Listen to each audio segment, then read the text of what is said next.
just keep that also in mind. And also images, and I will show you some examples on that. Yeah, we have also the operating system. And the operating system have also to deal with different kind of MIME types, and this could be also an issue. And yeah, also the URI one, especially the data URI regime, you should keep also that in mind. Yeah, and we have APIs that we may expose to the public. Just to be also successful in the business, we have to collaborate. Like Facebook is doing it, and so again, there was an issue with this method here, and he was able to inject cross-site scripting into Facebook through this API. And also upload services could be an issue as well, especially if you upload malicious files onto it. Antivirus solutions are not protecting you against this. Okay, and the next one, we have the human side, and we are all humans, we are all making faults, unfortunately. So how we handling the data, which comes up from the web server side or from the browser side, I'm just thinking about double URL decoding as an issue. And this is also very nice on that. If you think that your cross-site scripting filter passes Elsnake's cheat sheet, it does not really mean that you are safe from cross-site scripting. I will show you later on an example on that. And again, API misinterpretation is something that I also often seen. If we have a method like strip tags, it should trip tags, right? But there are some issues on this method, especially in PHP in this one. And yeah, you always trust third-party services or internal data servers as well. This could be also an issue on that. And in summary, all issues that I'm just read, just presenting, they're also usually root of logic flaws.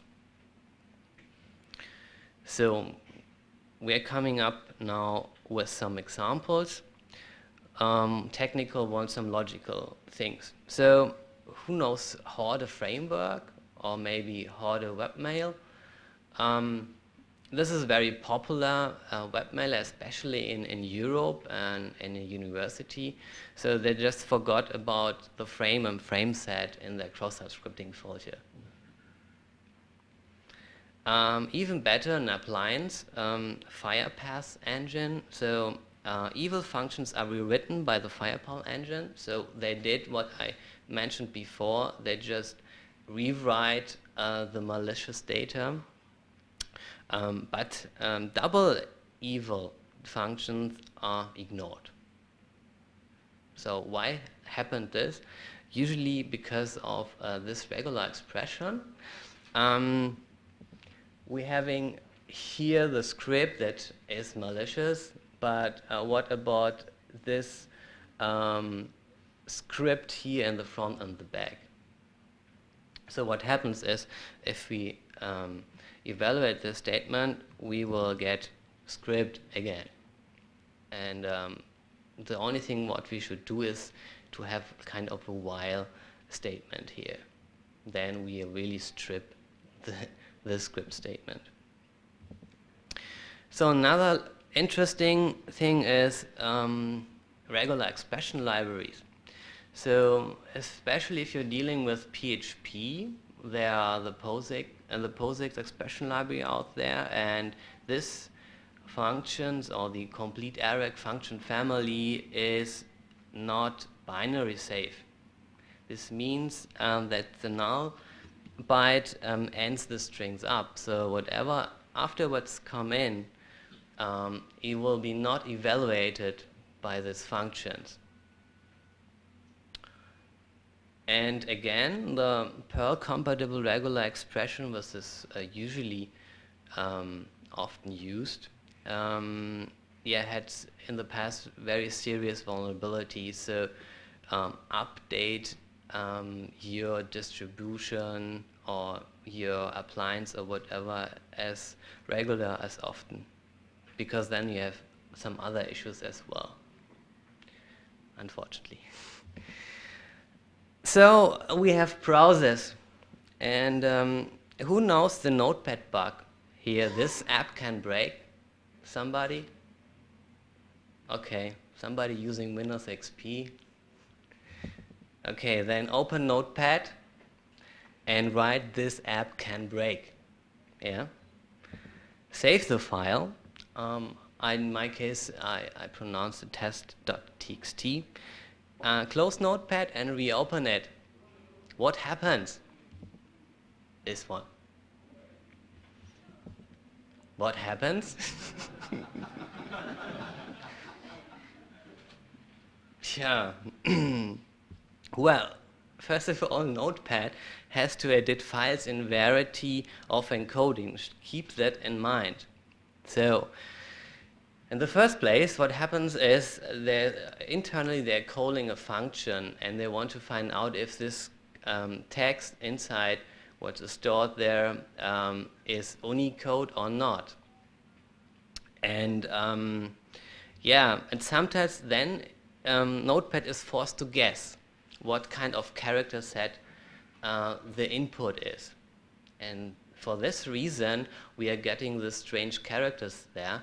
And if I have installed some Japanese characters on this machine, then somebody who's from Japan maybe could read what happens afterwards, yeah, after this parsing issue. So why should a browser behave completely different like Notepad here? So the browsers also acting like Notepad, they are also must able to render different kind of character sets, right? So the problem is that they have to guess what kind of character it is. So what they're using is kind of best fit mapping. An example, the ASCII. Use ASCII 7-bit, but what we are giving here is some really strange characters on that. If we force the browser to represent us this as ASCII, we also get an alert box here, cross-site scripting. Yeah. So, what is or why happened this? This is the statement, right? You see, this is definitely not the one that you should expect or expected in the case.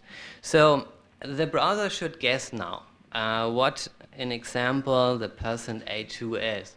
And what it's doing is, first of all, maybe it's cast it down to a decimal representation. And then he knows, okay, the ASCII character set is a 7-bit character. So, okay, maybe I should do a subtraction on that. And then I'm got 34 as a decimal value, and the hexadecimal representation is 22, which is also a quote. So the browser is telling us then, or is interpreting this input as a quote and as a left angle bracket and as a right angle bracket, unfortunately. And this also happens with the Japanese language character set. It's called